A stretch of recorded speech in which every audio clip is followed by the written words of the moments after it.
Msitongee kitu. Nini? Mimi kwa kweli nimeshindwa, nimeona bora nikufuate pembeni nikuambie kitu. Uone mdogo wako pale anatubana bana. Haya muda wote nimekaa kwenye masofa, muda wote chakula anakula, tulikuwa tunakulaga kilo moja lakini sasa hivi kilo 3 tunapika. Hatupati uhuru. Umeme kila saa unaisha, tunaweka uniti za 10,000 zinaisha kwa siku moja ajili ya kuangalia TV. Mimi nachoka.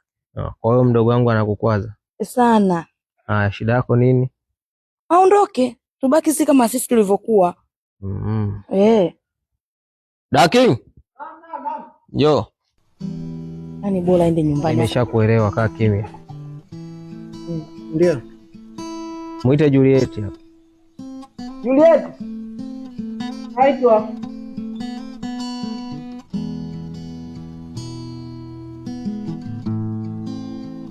Yo. Ningemwacha Juliet endelee na usafi. Kimya. Sasa nisikilizeni vizuri, sawa? Mke wangu amechoka kukaa na wewe.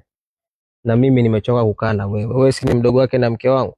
Kwa hiyo mke wangu amemchoka mdogo wangu na mimi nimekuchoka wewe mdogo wake na mke wangu.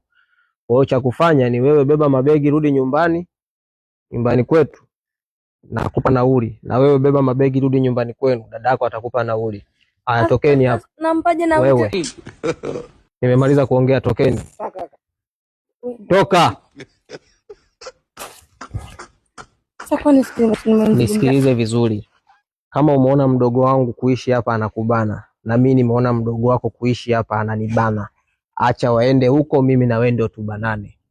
Case closed.